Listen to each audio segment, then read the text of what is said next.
Schools were an essential part of freedom for African Americans. It was a form of civic participation, self-creation, self-actualization, and personal aspiration. Education had a value in and of itself.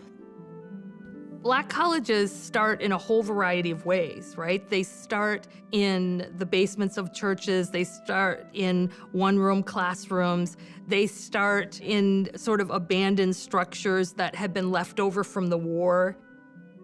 They start through the government's Freedmen's Bureau with help from the American Missionary Association, with help from the African Methodist Episcopal Church and the AME Zion Church, and philanthropists. In the midst of this low point in terms of racial violence, these institutions become protective spaces. They're using these spaces to educate, but also to empower those same young Black people to see themselves as a wave of young folks who are going to begin to call out America's hypocrisy. Black colleges understand the trauma, the disinvestment that their students arrive on campus with, and they see it as part of their mission to heal and rearrange the thinking that tells us that we cannot be the best and that we are not among the best. The very first HBCU in the country was Cheyney University. The second was the University of DC. The third was Lincoln University. And the first independent HBCU funded and founded by Black people was Wilberforce. Since 1837, more than 100 historically Black colleges and universities have been founded in the United States. Most in the half-century following the Civil War, and most in the South, where 90% of the Black population lived until the start of the Great Migration. These institutions educated the vast majority of Black college graduates, intent upon building a new future for themselves and for the race.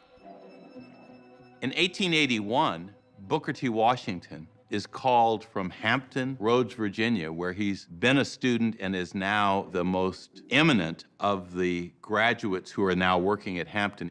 And he's called to open a school in rural Macon County, Alabama, Tuskegee.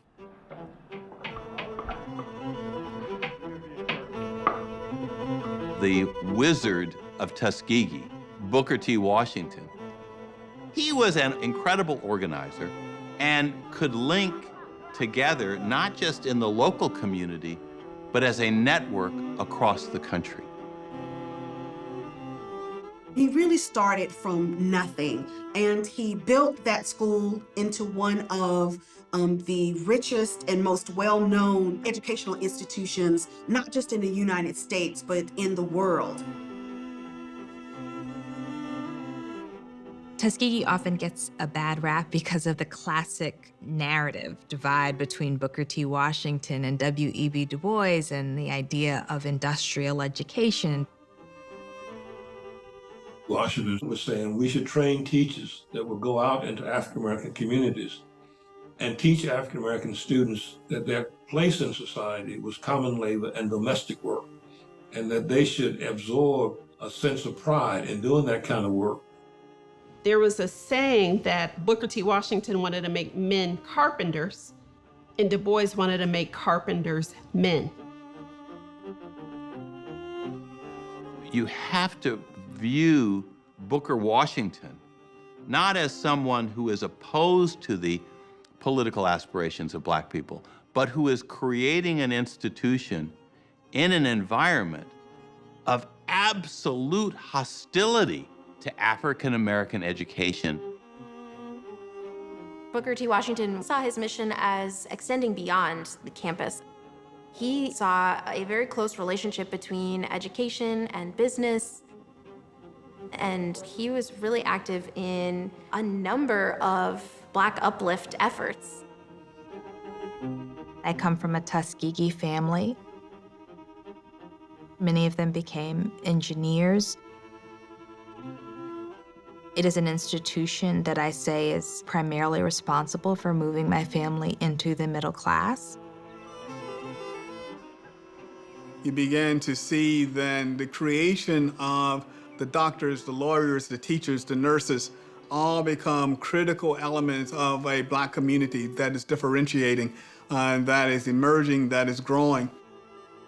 These natural class cleavages that begin to emerge, the more you begin to see an expansion of the Black middle class, you do begin to see some separation within the Black community. But let's also remember this, that every HBCU does not have the same identity. You have the Hamptons, the Howards, the Morehouse, the Spelmans of the world educating the Black middle class and those who can afford to attend these institutions. But for every private Fisk, you also have the North Carolina A&Ts of the world. These are institutions which are founded for and are educating first-generation young African Americans, and many of them are straight out of the fields. Good morning, Lobos. I hope you enjoyed that short video that gave you a little bit of history about our historically Black colleges and universities in this country. My name is Keisha Brown, and I am the coordinator of college readiness for Little Elm ISD, as well as one of the sponsors for the African American Awareness Club. I'd love to invite you and your family and friends, in fact, our entire community, out to our HBCU College Fair that we host annually on our campus. This year, our fair will take place on Saturday, February 17th from 10 a.m. to noon. Before the fair begins, we'll have our HBCU alumni panel that will take place in our auditorium. This panel will feature alumni from various different colleges and universities across the country, and they will be giving you information about their experiences at the HBCU that they attended, why they chose that campus, and their outcomes. The panel will take place from 9 a.m. to 10 a.m., and the college fair will take place from 10 a.m. to noon in our cafeteria.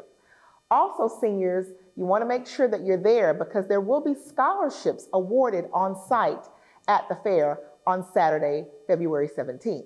Again, we will have sponsors there. CUTX will be in the building. We will have members of the Divine Nine, which are fraternities and sororities like Alpha Kappa Alpha, Delta Sigma Theta, Kappa Alpha Psi, Omega Psi Phi.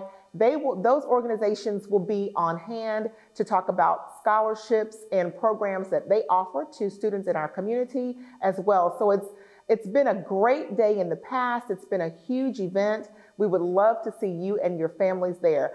A few of the colleges that we plan to have on hand at the college fair are Prairie View A&M University, Florida A&M University, Alabama A&M University, Dillard, Fisk, Grambling State University, Morgan State, North Carolina A&T State University, Tougaloo College, and Tuskegee University, just to name a few. Again, we look forward to this day being a huge success. It's a fun event. Students walk away with scholarship money, and it's just a great day. So I hope that you all will come out, bring your parents, bring your family, bring your friends. Again, the day is Saturday, February 17th. The panel begins at 9 a.m. in the auditorium, and the fair begins at 10 a.m. in the cafeteria. Have a great day, Lobos.